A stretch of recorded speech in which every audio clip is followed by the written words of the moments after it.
1 Samuel pasal 26. Untuk kedua kalinya, Daud membiarkan Saul hidup.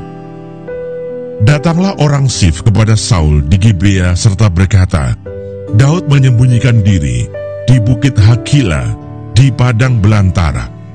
Lalu berkemaslah Saul dan turun ke padang gurun Sif dengan 3.000 orang yang terpilih dari orang Israel untuk mencari Daud di padang gurun Sif. Berkemahlah Saul di bukit Hakila yang di tepi jalan di padang gurun.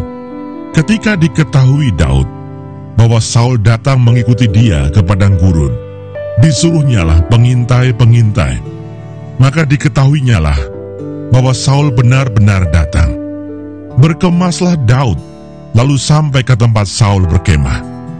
Waktu Daud melihat tempat Saul berbaring dengan Abner bin Ner, panglima tentaranya, Saul berbaring di tengah-tengah perkemahan, sedang rakyat berkemah sekelilingnya. Berbicaralah Daud kepada Ahimelech orang Het itu, dan kepada Abisai orang Seruya, saudara Yoab. Katanya, siapa turun bersama-sama dengan aku kepada Saul ke tempat perkemahan itu? Jawab Abisai, aku turun bersama-sama dengan engkau.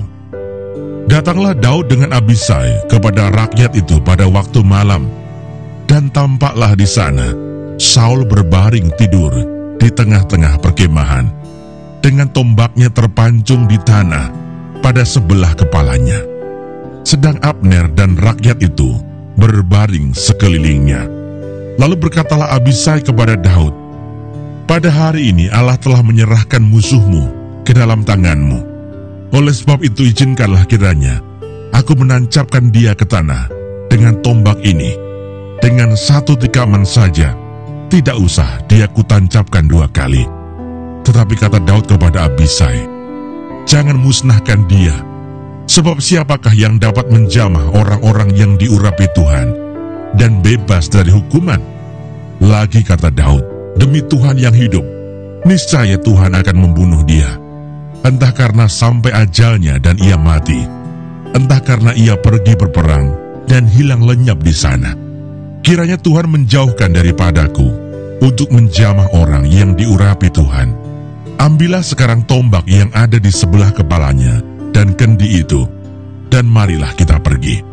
Kemudian Daud mengambil tombak dan kendi itu dari sebelah kepala Saul, lalu mereka pergi. Tidak ada yang melihatnya, tidak ada yang mengetahuinya, tidak ada yang terbangun, sebab sekaliannya tidur, karena Tuhan membuat mereka tidur nyenyak. Setelah Daud sampai ke seberang, berdirilah ia jauh-jauh di puncak gunung, sehingga ada jarak yang besar antara mereka. Dan berserulah Daud kepada tentara itu, dan kepada Abner bin Ner katanya, tidakkah engkau menjawab Abner? Maka jawab Abner katanya, siapakah engkau ini yang berseru-seru kepada raja? Kemudian berkatalah Daud kepada Abner, apakah engkau ini bukan laki-laki? Siapakah yang seperti engkau di antara orang Israel?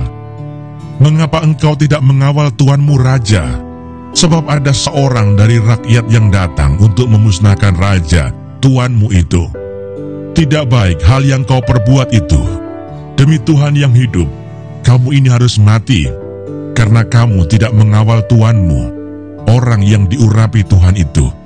Sekarang lihatlah di mana tombak raja dan kendi yang ada di sebelah kepalanya. Saul mengenal suara Daud, lalu ia berkata, suaramu kah itu anakku Daud? Jawab Daud, suaraku tuanku raja. Lalu berkatalah ia, mengapa pula tuanku mengejar hambanya ini? Apa yang telah kuperbuat? Apakah kejahatan yang melekat pada tanganku? Oleh sebab itu, kiranya tuanku raja mendengarkan perkataan hambanya ini.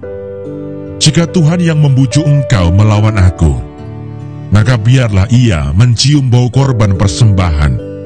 Tetapi jika itu anak-anak manusia, terkutuklah mereka di hadapan Tuhan, karena mereka sekarang mengusir aku, sehingga aku tidak mendapat bagian daripada milik Tuhan dengan berkata, pergilah, beribadahlah kepada Allah lain. Sebab itu janganlah kiranya darahku tertumpah ke tanah, jauh dari hadapan Tuhan. Sebab Raja Israel keluar untuk mencabut nyawaku, seperti orang memburu seekor ayam hutan di gunung-gunung. Lalu berkatalah Saul, "Aku telah berbuat dosa, pulanglah anakku Daud, sebab aku tidak akan berbuat jahat lagi kepadamu, karena nyawaku pada hari ini berharga di matamu. Sesungguhnya perbuatanku itu bodoh, dan aku sesat sama sekali." Tetapi Daud menjawab, "Inilah tombak itu ya Tuanku Raja.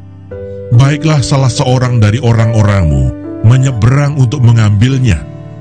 Tuhan akan membalas kebenaran dan kesetiaan setiap orang, sebab Tuhan menyerahkan engkau pada hari ini ke dalam tanganku. Tetapi aku tidak mau menjamah orang yang diurapi Tuhan. Dan sesungguhnya, seperti nyawamu pada hari ini berharga di mataku, demikianlah hendaknya nyawaku berharga di mata Tuhan, dan hendaknya ia melepaskan aku dari segala kesusahan." Lalu berkatalah Saul kepada Daud, "Diberkatilah kiranya engkau, anakku Daud. Apa jua pun yang kau perbuat, pastilah engkau sanggup melakukannya." Lalu pergilah Daud, meneruskan perjalanannya, dan pulanglah Saul ke tempatnya.